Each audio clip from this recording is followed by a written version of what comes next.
Hello, everybody, or rather, konnichiwa. This is Martin calling from my small little attic-like room in Tokyo, in Japan, where I've mostly been holed up the last few weeks, sitting out this pandemic. So I finally got round to vlogging. This is my very, very first vlog, so please bear with me. I have no script. I'm being very brave, or rather foolish, and I'm just freestyling. So for the subject of my first vlog, I thought what I'd do is a book review because the last few weeks I've been doing a lot of reading. The book I want to talk about was actually one that was selected for me um, as part of a political book club meetup group that I joined here in Tokyo. Interestingly enough, maybe you'll be relieved to hear, this is not a non-fiction political book. It's actually the first fictional book that they've done. This is it here, without much further ado. Kim JiYoung, born 1982. As you might be able to tell from the clue in the name, this is about a Korean woman born in 1982. The book is a Korean book that was released about 5 years ago and is about the life of a young Korean woman, a professional working woman who has a child and so stops working and is at home. So that's how the book opens up. It's became famous around the world. You may have heard of this book as the catalyst for the Me Too movement in Korea, which is a notoriously sexist environment. And so the book opens up in intriguing fashion, basically, where the main character, as I said, a mother of a young child, being forced to live and work at home and quit her job, basically starts acting very erratically. She starts saying some very strange things, almost schizophrenic in a way. Not that I know much about schizophrenia, but her family are very concerned about her. And it's a real mystery as to why she's acting this way and how it's going to turn out. So very, very strong start, really drew me into the book and hooked me.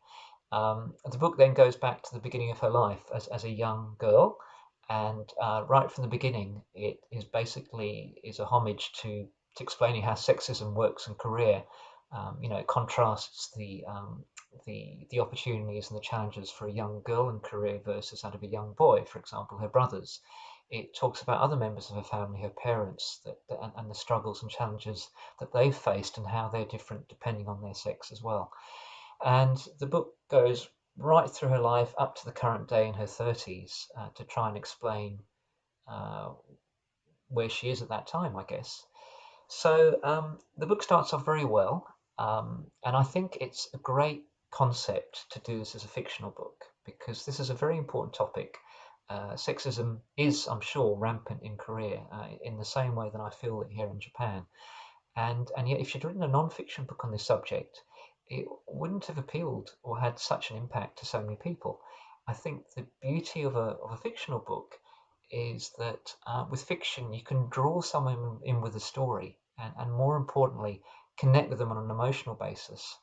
And if you think about it, our values and the decisions we make around our values and the way we see things, it's very often cemented with an emotional foundation. So I often think you can, if you want to change somebody's mind when they think and they have a value that's very different to your own, you've got a better chance of doing that through emotion and empathy rather than through cold logic and facts and reasons. Unfortunately, that's not how people decide things always.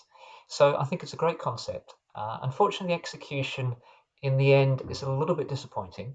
As I said, she starts off very strongly, but as she progresses, the book becomes more and more like an academic essay or thesis, I think. So, for example, she starts throwing in statistics into the narrative. So, one that she used, for example, was that 25% of new graduate jobs are filled by women and 75% are filled by men in Korea. And she cross-references her source at the bottom of the page, so very much like an essay. And I think, unfortunately, this detracts from the argument and the message because it just becomes less interesting as a result, rather than the fascinating, mysterious story that she opens up on. The other small criticism I have is that it becomes a list of all the grievances and issues that she has, no matter how large or how small. She makes a big issue of every single thing that happens to her because she's a woman. And it's not very subtle. Perhaps she needs to be this way because this is very much a message to men in Korea. And when you grow up in a goldfish bowl, it's very difficult to be aware of the sexism that you grow up in and that pervades society. So perhaps she does need to spell out for Korean men. But as a foreigner from what I like to think is a more liberal, enlightened country as Australia, where there is less systematic sexism, I already, a lot of this stuff is obvious to me. I don't need to be told every single little thing. I can infer and deduct things. And I think that would have been a more powerful way of doing this if she'd written a fictional story about a woman character and the situation she ends up in because of the challenges she's faced as a woman, but you don't actually spell out every single challenge. You are as a reader able to defer and deduct and reflect, because often that's the best way to learn something and to open your mind and look at something in a different way. The other thing that I learned a lot from this book was about how difficult it is to flourish and thrive in Korean society because it's very populated, not many resources, there's a lot of competition. And for example, I remember speaking to a young Korean man about this issue. He told me that if you don't have a university degree in Japan, it's very difficult to have a serious job and serious career, and therefore very difficult to earn a decent amount of pay. Whereas he could move to Australia, become a mechanic, and make money and have a much better quality of life.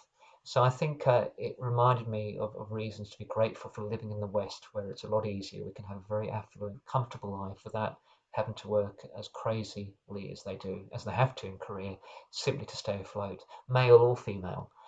So I think for me, actually, that was the main learning point that came out of the book was how difficult it is to thrive in Korea. But overall, I would definitely recommend the book. It's not a big book. I knocked it over, I think, in 3 or 4 sittings, maybe 8 to 10 hours.